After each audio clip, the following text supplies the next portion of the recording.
Friends, there are so many good things happening throughout our region that we can be truly excited about. Many of these things are highlighted in the Equip registration package you will have received, and others you'll discover as you share during the session breaks and over the meals we'll be enjoying together these next days. After over 2 years of living in the fog of a global pandemic, our faith communities have once again gathered, but to a different reality than we were living in before March 2020. Much has changed, both in and outside of the church. How are we sorting that out and responding to that as faith communities? More specifically, how are you responding as a leader of or within our congregations? How do we respond when the foundations have been shaken, when the world around us has really changed?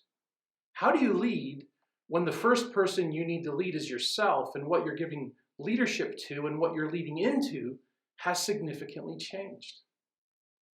Let me give you something that has encouraged me, something I hope that speaks courage to you as a leader in the church. It's a story from 1 Samuel chapter 30. It's about David's conflict with the Amalekites. When we meet David in this passage, it's during a time in his life where he's on the run from Saul. This isn't David, the ruddy shepherd boy who's living footloose and fancy-free. This also isn't David, the conquering king. This is David, the fugitive. On one level, he's struggling as a leader. These were those challenging in-between years. You'll recall that while he was anointed king, but not yet appointed as king, he'd been set apart for the throne, but was not yet sitting on the throne. So he and his men set up camp in a foreign land in Ziklag, and that means a place of pressing to see what's inside. And that's exactly what he'd experience here. In this part of the story, David takes all his men, leaving the women and children behind, to fight a battle under the banner of the Philistines, whose champion he himself had killed years earlier. Effectively, David is teaming up with Israel's enemy. But right before the battle was to take place, David and his men were sent home. The fight they had prepared for didn't happen for them.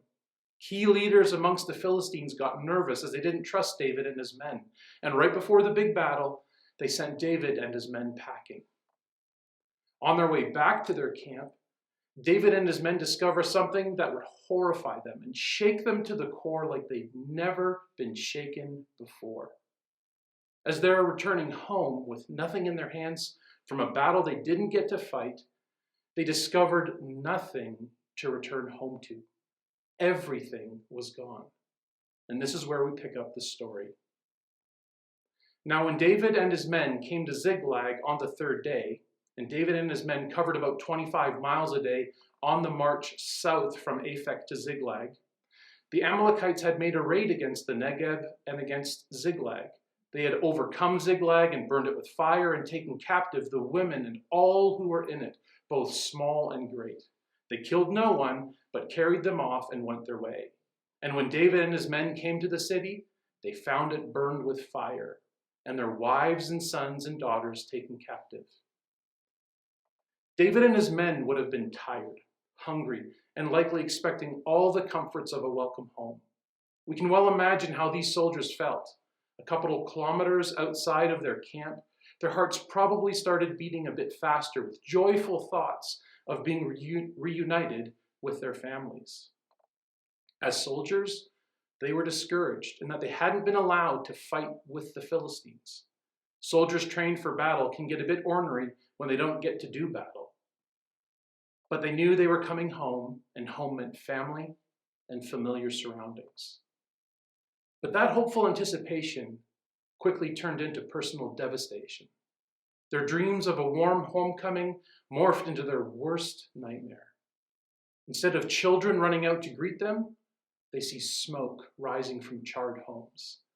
Instead of hearing cheers of glee coming from their families, there's only the eerie and deafening sound of silence and no signs of life.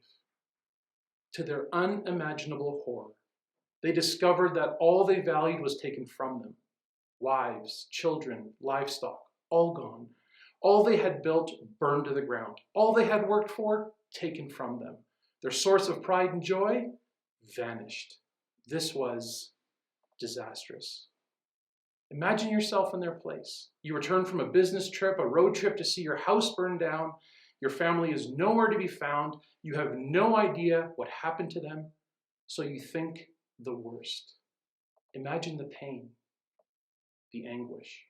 Verse 4, then David and the people who were with him raised their voices and wept until they had no more strength to weep.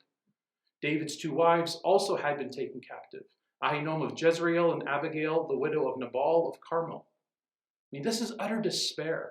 They cried so hard they couldn't cry anymore. They wept until the point of exhaustion. All was lost. Now imagine you're David. At this point, David had nothing more to support him. No one in Israel could help him. The Philistines didn't want him. David is about as low as he can get as a leader. But it gets worse. Those closest to him turn on him. Verse 6, and David was greatly distressed, for the people spoke of stoning him, because all the people were bitter in soul, each for his sons and daughters. David wept and was greatly distressed, not only because everything and everyone was lost, he also wept because he knew that he was responsible. David is about as low as a leader and as a person can be at this time. David is like the prodigal son, sitting in the pig pen as he comes to his senses. It's not explicitly stated in the text, but there's something critical that happens here, and it has to do with the most spiritual activity you and I, David and his men, engage in every day. It's not what we think it is.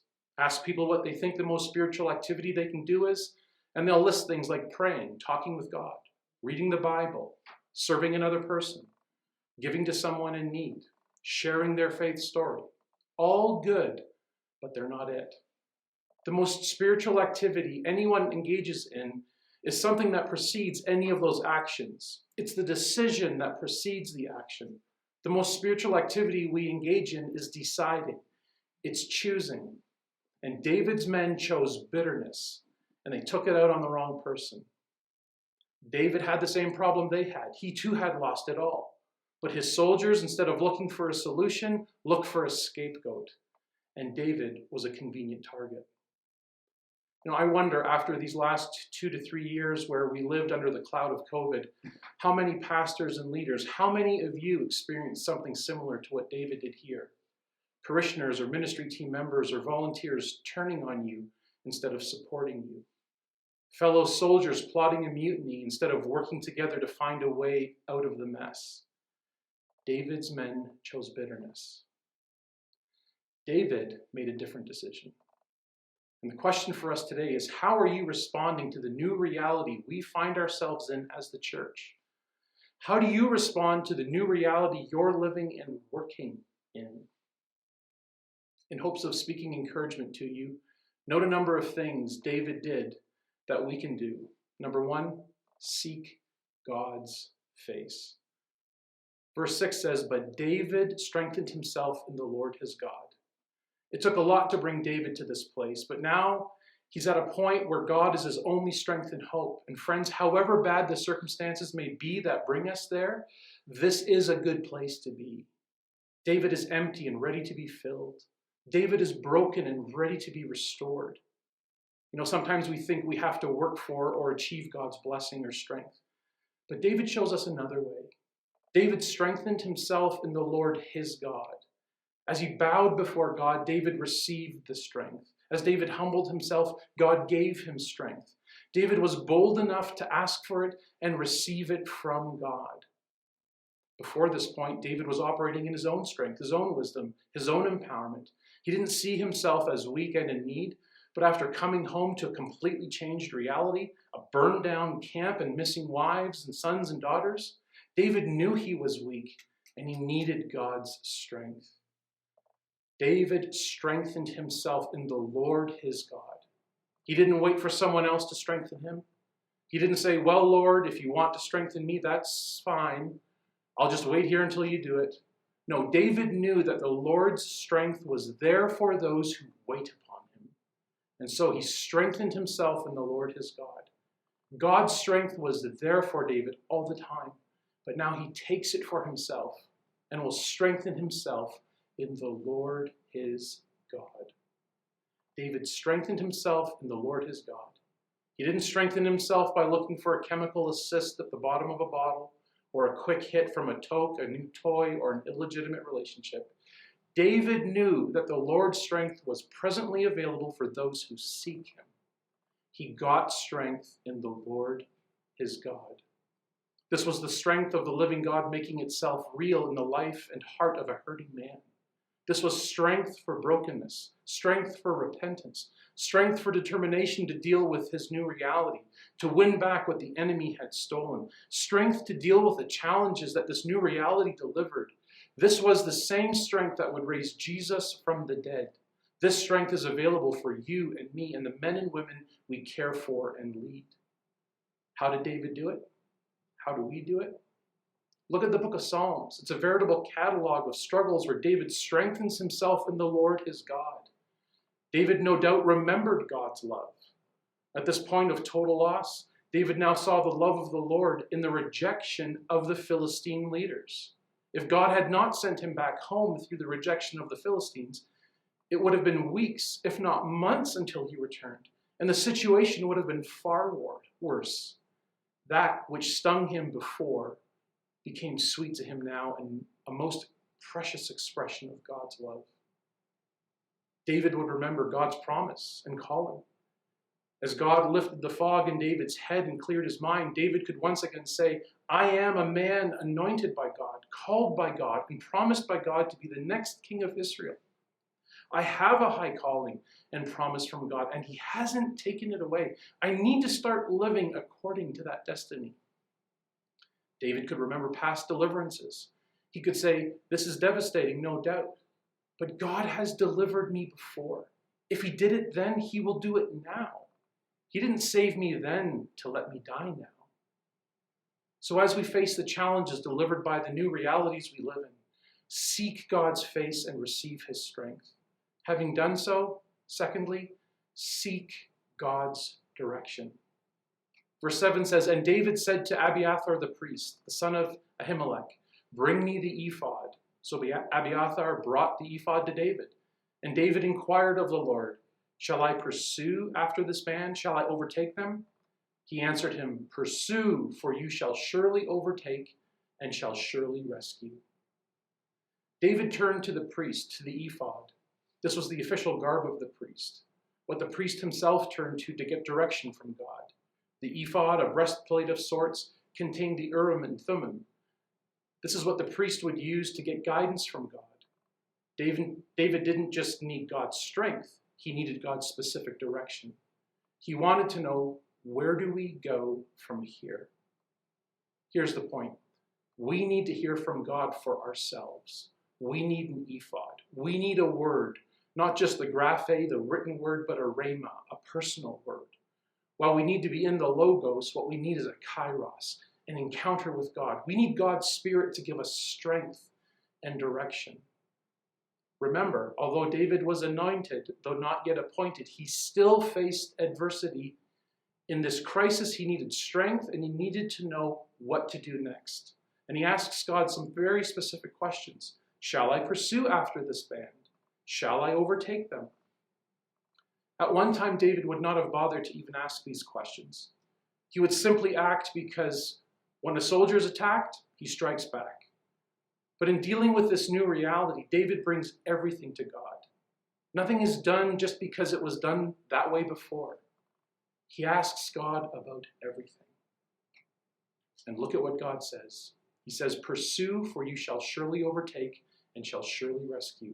Another version has it, Pursue, for you shall surely overtake them and without fail recover all.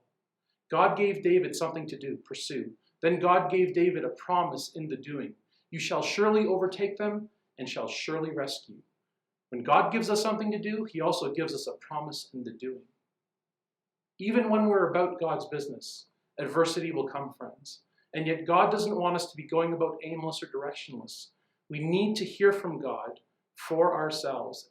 And God, by his Spirit, reveals to us what we are to do.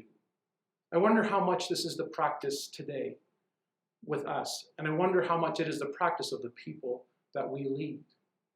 After seeking God's face and seeking his direction, David would counsel us to thirdly seek God's provision. So David set out and the 600 men who were with him, and they come to the Broch Bezor, where those who were left behind stayed. But David pursued, he and 400 men. 200 stayed behind, who were too exhausted to cross Broch Bezor. God told David to go and pursue them, and David did exactly that. Obedience to the Lord is not a complicated thing. It's not always easy, but it's rarely complicated.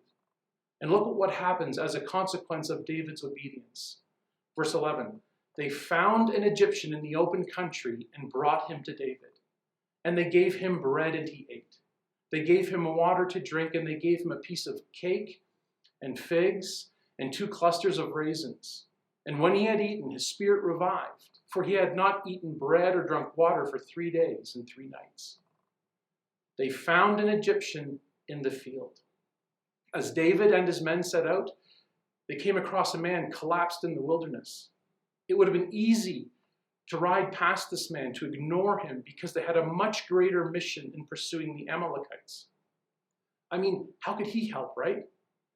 But David and his men showed unexpected kindness, and they gave him bread and he ate, and they let him drink water.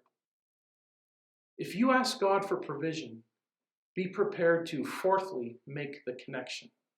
Verse 13 says, and David said to him, to whom do you belong? And where are you from? And he said, I am a young man of Egypt, servant to an Amalekite, and my master left me behind because I fell sick 3 days ago.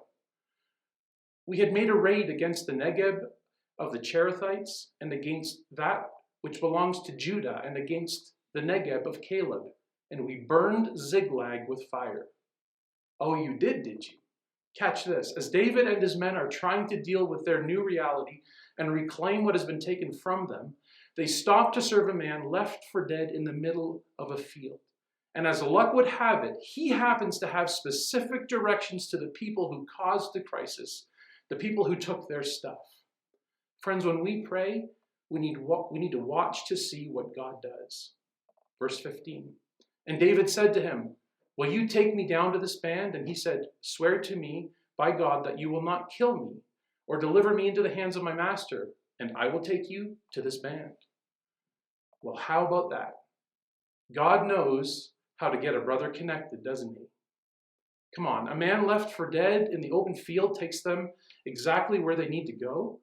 This man was the answer to David's prayer. When we seek direction, we need to look for a connection for God's provision. It might not be what we're looking for, and will often come when we're busy serving other people, when we're moving in the direction that God has already shown us. When we seek God's face and receive his strength, when we seek God's direction and get a specific word from him, seek God's provision and make the connection, we will experience, fifthly, a restoration. Verse 16 says, and when he had taken him down, behold, they were spread abroad over all the land, eating and drinking and dancing because of all the great spoil they had taken from the land of the Philistines and from the land of Judah. And David struck them down from twilight until the evening of the next day, and not a man of them escaped, except 400 young men who mounted camels and fled. David recovered all the Amalekites had taken, and David rescued his 2 wives. Nothing was missing, whether small or great, sons or daughters, spoil or anything that had been taken. David brought back all. David also captured all the flocks and herds, and the people drove the livestock before him and said, this is David's spoil. David's rejection by the Philistines and return trip home was a blessing in the end. Had he not been rejected, he may have been away for weeks, and they would have never recovered what the enemy had stolen. Could it be that what we've experienced these last 3 years has been a blessing in disguise for us and the church, in that it's moving us out of our safe sanctuaries and making us find new ways to impact our communities and our culture? While much has changed, the God we serve, who doesn't change, helps us fruitfully and impactfully navigate change to offer genuine change to people who hunger for it. Friends, together we long to be a movement that offers real change, one where we are on the cusp of kingdom advancement and work, one that recruits, trains, and deploys capable, passionate, Holy Spirit-led leaders that make more and better Christ followers who lead fruitful, multiplying communities of faith on mission. I believe that God is at work around us, and he's looking for willing hearts and hands to join him in his work, bringing healing to the hurting, hope to the hopeless, freedom to the captives, fullness of life to the empty, and lasting joy to the grieving and miserable. I desire that those who are a part of our regional ministry, equipped and empowered by God's Spirit, give themselves fully to living according to God's word, walking in Jesus' way, and continuing his work in this world. Here's what we are committed to as a regional ministry to that end. We exist, firstly, to see our pastors thrive. Like trees planted along the riverbank, bearing fruit in each season without fail, their leaves never wither, and in all they do they prosper. Psalm 1:3. Or as David writes in Psalm 52:8, like an olive tree thriving in the house of God. That is our desire for our pastors and leaders. Secondly, we desire to see our churches flourish. If our pastors are deeply rooted in Jesus and walking in the empowerment of his Spirit, we know that they will lead our church families to flourish. Jesus declared that we together should go forth and bear much fruit. That is our desire for our church families as they seek to lead more and more people to Jesus, the wellspring of life, and that they grow deep roots in him and in turn help others find faith in Jesus. And thirdly, Ecclesiastes 4 tells us that we are better together. We can accomplish more. We can assist each other when we are in need of help. We encourage and strengthen one another as we press on to advance Jesus' work in this world. There is so much more we can do together than alone. The outcomes we are striving to accomplish are well documented in your package, but they are as follows. Number one, we are ensuring that our pastors have regular opportunities and venues to engage in renewal and personal revival. Secondly, we are building a relevant and effective leadership pipeline for emerging and current leaders. Thirdly, we are seeking out and birthing new initiatives. Fourthly, we'll continue to communicate a clear and compelling vision of our mission. And fifthly, we will foster greater ownership and partnership with our churches and pastors throughout our region. Our regional ministry team is committed to serving our pastors, leaders, volunteers, and church family members to accomplish these objectives in the coming years. But it will take all of us. We are better together. We strengthen each other as we encourage one another to greater love, more good deeds, and a growing faith. Again, you can discover more about what we are doing in the equipped package you were sent. For now, let me invite you to enter into what God has in store for you these next days as we receive and respond to Dr. Rob Reamer's teaching, and as we celebrate the ways we are teaming up with God and seeing his kingdom advance in our various communities. Jesus said that the Spirit of God can flow within us like a river. He is the river of life.